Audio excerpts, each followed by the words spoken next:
So let me talk to you a little bit about my grandfather. My grandfather was a little bit eccentric. He was a truck driver most of his life. And once he retired from trucking, he got a job as a custodian in a public school district in Pennsylvania. I think he was somewhere near Harrisburg. And he was just an interesting guy. I mean, very funny, very humorous. Him and I were not that close. I didn't really know him that well. And he was just a little eccentric. For example, he had this Chevy Suburban that he basically covered in stickers, bumper stickers, and reflectors, and just a very peculiar guy. But he was a good guy. I mean, he was my grandfather, But back in 1970, he bought a brand new Pontiac Tempest. I believe it was a base model, straight six, which would have been, I think it was a 250 straight six with a 2-speed automatic transmission. The 2-speed Power Glide, I believe it was. I believe it was called the Power Glide. And he drove that car from 1970 until the late 90s.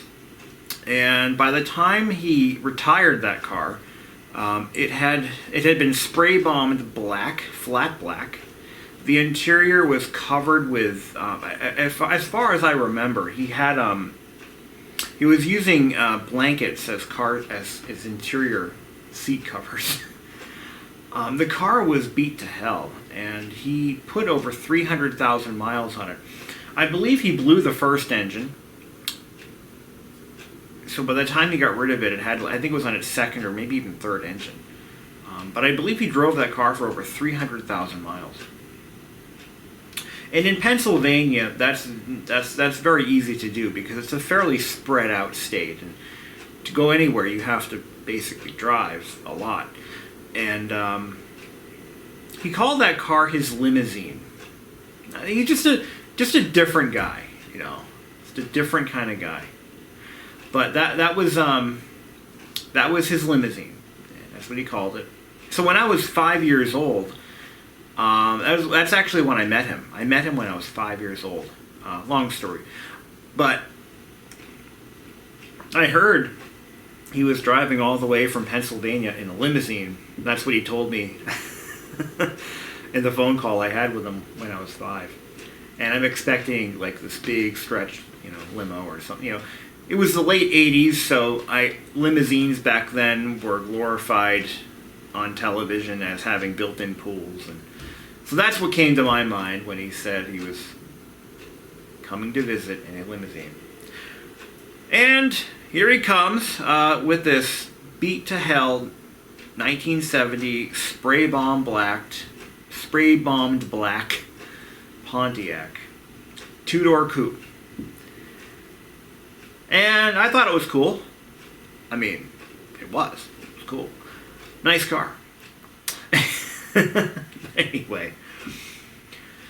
So he drove that car for a number of years, and when he realized he needed another vehicle, he didn't go out to, some used car lot, or he didn't go to, even a new car lot to pick out something, shiny and new. He actually went out and he bought 2 more 1970 Pontiac Tempest. This was probably in like 96, 97.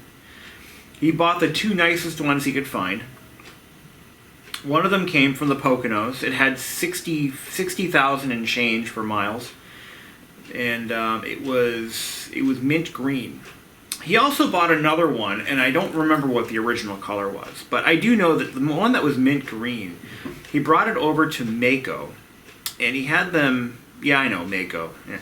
But he paid for, like, the best paint job Mako had to offer. And he also had the seats reupholstered. He had the car painted a beautiful candy apple red. I mean, it was beautiful, beautiful paint. I remember seeing it when he first had it done. And they also did a little bit of work to the rear quarter panels. He also did a couple of other things to this car. He had the front suspension beefed up, which raised the nose a little bit. I guess that was a popular thing for guys to do, back in the 1950s when he grew up, and 60s, when he was a young man. He reupholstered the seats in it was like a red marbly vinyl, and they did the rear deck lid, or the rear deck, the rear window, and they wrapped that in vinyl. But he didn't change the color of the carpeting or the dashboard. So it was a mint green. Originally the car was mint green with a Landau top, and it had dark green interior, vinyl interior, all dark green. So by the time he had changed the body color and the color of the interior of the upholstery, it kind of had a Christmas theme going on. It was a little different. The car still had its original straight six motor. By the time, straight six engine, and this one had the 2-speed Power Glide transmission, and it had no options other than it had power steering, power brakes, and no. I take that back. It did not have power brakes, but it did have power steering, and the AM radio, and that was his B car. His A car was another 1970 Pontiac. This was the other one he acquired. It was I don't know what the original color was, but he had it painted a nice metallic blue, and it was a slightly higher trim level. This one had the wood grain dash, it had the factory clock, and it had the had a few other interior upgrades from the factory. Trim, just the appearance upgrades. But that was the car he drove the most. In fact, that was the one that when I went to go visit him one time, that was the car he drove me in. And so anyway, he was getting a little older. My step-grandmother, wasn't driving anymore. So he decided he was going to get rid of one of the two cars. And he lived in a bad neighborhood, so he couldn't just leave the cars in his driveway or on the street. They would get vandalized or stolen, so he was actually paying for storage. And I think that was a driving move for him. He had to get these cars out of storage because it was costing him money. So when I had graduated high school, and then I entered the Air Force, which, by the way, didn't pan out. I think I mentioned this earlier. I was in for 3 months. But anyway, while I was while I was in basic training, I never got deployed. When I was in basic training, I got a phone call from my dad. Actually, I called him to update him on what was going on with me. I had to go into medical hold because of an injury to my ankle, and he told me that my grandfather had decided to give me one of his Pontiacs, and I was kind of floored. I'm like, I mean, it was the best news I had gotten that day. It was a rough time for me, and for a lot of reasons, and this was kind of a mood lifter for me. Finding out that my grandfather was giving me one of his beloved cars. He loved these Pontiacs. He had many of them throughout his life, but he had these two. And I asked him which one, the red one or the blue one, and he said he was giving me the red one, which he had just had painted. And I remember seeing the car, and it was absolutely gorgeous. And my dad sent me a photo of the car about a couple days later. But I was absolutely floored because, I mean, I just love cars, and owning a 1970, Pontiac was, if you've ever seen that body style, it was GMA body style, the Pontiac version of the A body, and it was just a beautiful car. Had nice crisp lines. Very, very comfortable car to drive, even though it was considered a compact of its day. just a very fun car to drive around in, and I was excited. I'm like, great, I got something I can come home to when whatever happens while I'm here, you know. So after a couple of weeks in medical hold, they finally sent me home. I arrived on the 21st of November 2003. And right there in my parents' driveway waiting for me was a shiny red 1970 Pontiac. What a beautiful car that was. And he had just had the thing painted, so it was really nice. So I started the thing up. My dad had driven it from Pennsylvania. And he said that the brakes were going out and it was running a little rough. So I started it up. It was clearly running on 5 cylinders out of 6, and the brake pedal went right to the floor. But after a few pumps, it came back to life. So I looked it over. I found that one of the wheel cylinders was leaking, and funnily enough, I never bothered to get it fixed. I never bothered. Throughout the time I owned this car, I never fixed the leaking wheel cylinder. I just kept topping off the master and bleeding it and driving it. So I would drive the car every couple of weeks. I'd take it out. I tried to fix the engine skip. I tore the... I had a carburetor, or I ordered a carburetor for it because the one that it had was leaking profusely and I couldn't find a kit for it. But I found a fully rebuilt carburetor from Champion Carburetors, I think it was. And it was just a Rochester single barrel carburetor, nothing fancy. And I took the intake apart. I found that the intake manifold was leaking. The exhaust manifold had several cracks in it. So I had my neighbor weld the exhaust manifold, welded up all the cracks, and the intake manifold was actually in perfect shape. So I brought the whole, I assembled the intake and exhaust together. So on the straight 6 engine, the 250, they were bolted together, and then they shared, I think the ports were Siamese on that. I don't remember exactly. I think they were Siamese ports, so 2 cylinders would share the same exhaust and intake port. So what I did is I assembled it as a unit, and I brought it to a local machine shop, and I had them machine the entire assembly as one.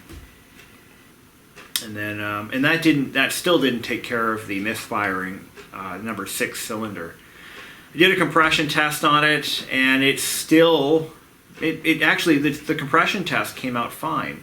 I never figured out, I never put the time into this car because I had other things in my life going on. I was trying to secure a steady income. I was trying to just take care of business, really. My parents had bought an apartment house at the time, which I had volunteered to live in and manage, and I would pay my parents a discounted rent for that. So there was a lot going on in my life. I was, early 20s, just trying to get my life together, trying to find a career that meant something. And I had this 1970 Pontiac, but I occasionally would fire up and tool around in. It had no exhaust. I needed to have a new downpipe made for it. The downpipe was rotted out, but the rest of the exhaust was fine, and I never got around to having it fixed. So I drove it around like an idiot. I know better, and I knew better then. But I drove it without an exhaust system at all. It just dumped right into the engine bay. I drove that car for miles that way, and it sounded awesome. I mean, I got thumbs up from people. I'm like, yeah, this is straight 6 without an exhaust, but okay, thanks. Beautiful car, no exhaust. I had it inspected by a guy who, let's just say, lost his inspection license for giving stickers to anyone who wanted them. It wasn't because of me, but he lost his business because of that. He would just, anyone who wanted a sticker, everyone knew where to go if they needed a sticker for a car that wouldn't pass. He passed the car with 1 working brake at the time. Only 1 brake was working, and it had no exhaust. I eventually got all 4 brakes to work by bleeding the system a few times, but That was a you know, you look back on some of the things you did in your younger days, and for me, that was the dumbest thing ever. Driving a car with no service brakes to speak of, and yeah, if you wanted to stop with a 2-speed automatic, you just drop it into first. That's how you panic stop. The thing didn't even have power brakes to begin with, but so braking on that car was bad, even if they all worked fine. The AM radio didn't work. I had all these, so I had plans for this car. I really did. What really ended it for me though was I had no place to store it. Life was happening.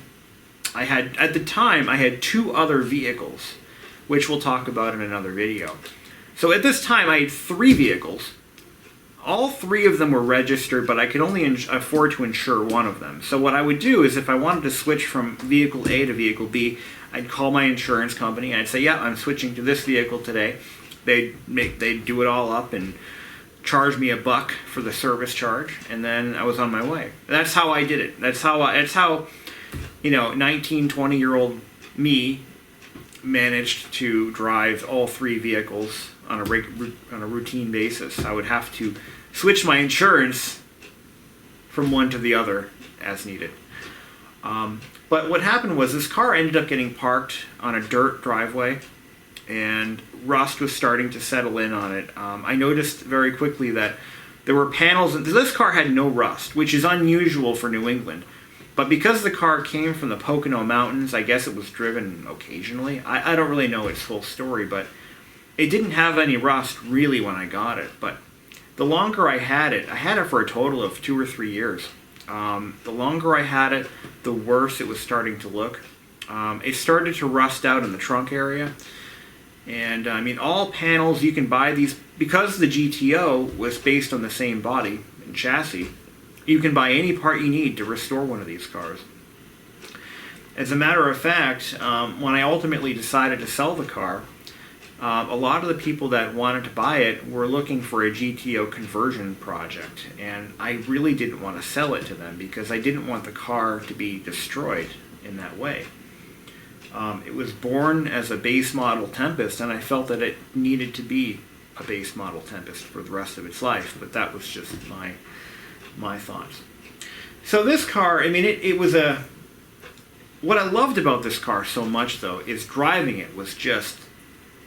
It was mind-numbing. You just sit in the car, you press the gas, and you just go. And it accelerated at a glacial pace. It had a 256 cylinder running on 5 cylinders. It had a mean exhaust note because it had no exhaust. But damn it, that thing always started and it always ran. Even on the coldest days, it could be 40 below and that damn thing would still start. It would give you a hard time, but it would still start up and run. I mean, it was incredible. I mean, it was such a mechanically and electrically simple vehicle.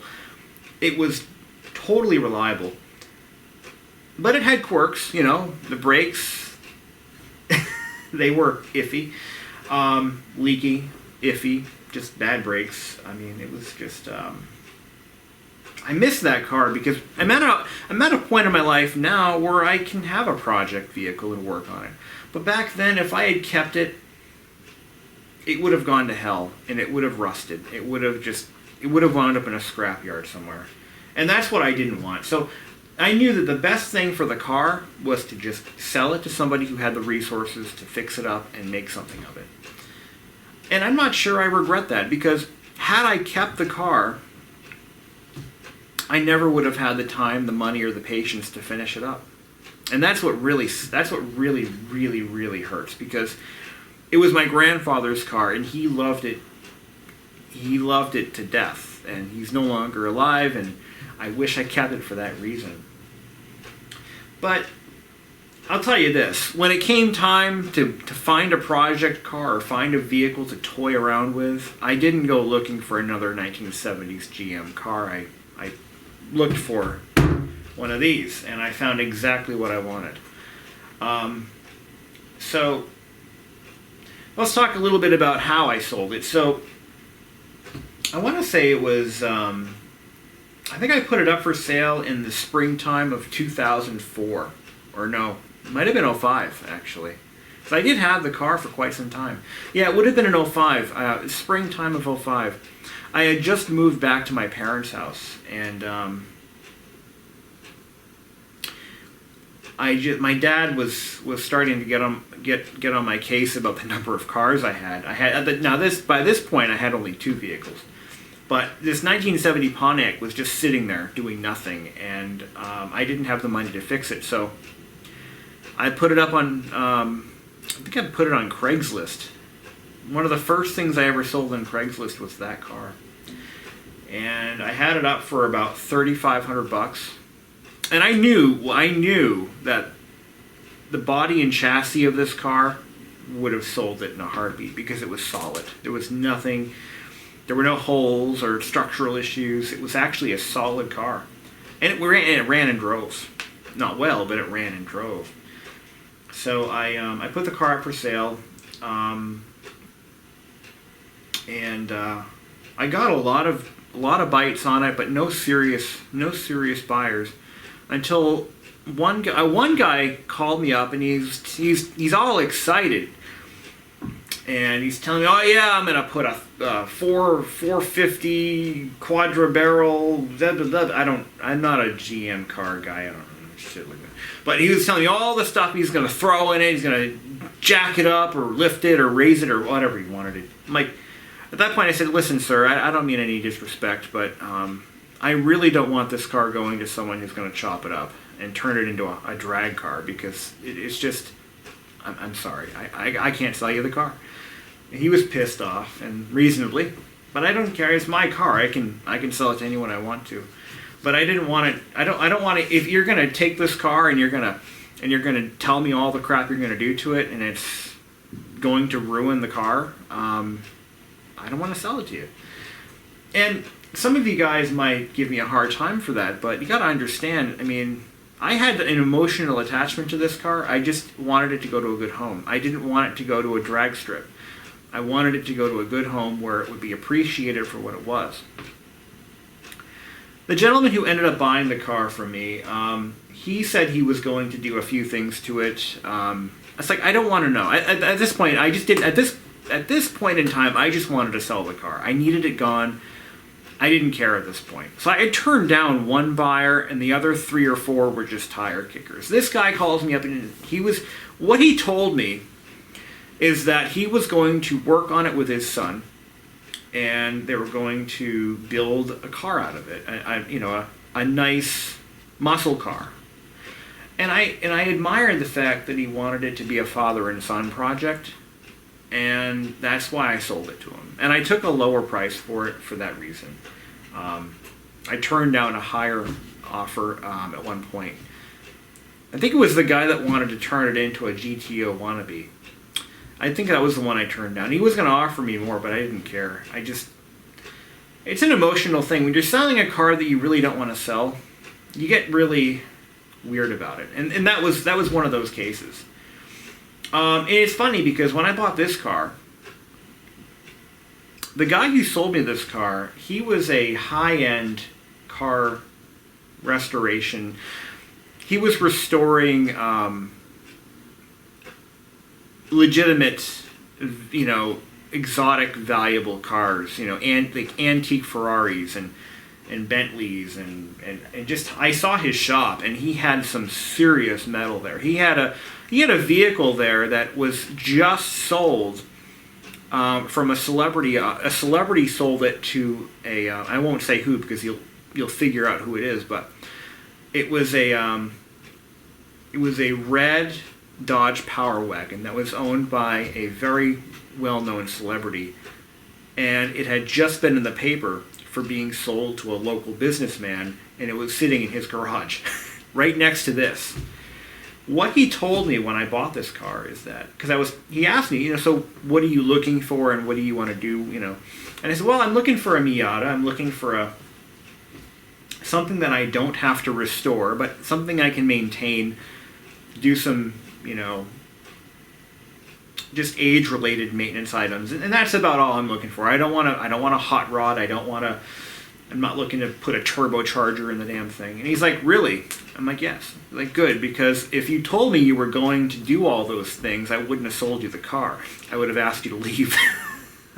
It's a real thing. It's not just me. You know, the guy that sold me this car, he didn't want to sell it. You could tell. He did not want to sell it. He was actually forced to. And for reasons that are personal to him, I don't really know, but I think he was going through a divorce or something, and he had to sell the car, and he didn't want to. So he didn't want it going to some ricer. And that's kind of how I felt about the Pontiac. It was my grandfather's car, and he babied that car. He loved that car, and he didn't want it going to some yokel. To this day, I don't know where that car went. I'm sure it's still out there. I mean, 1970 Pontiacs, they're about a dime a dozen.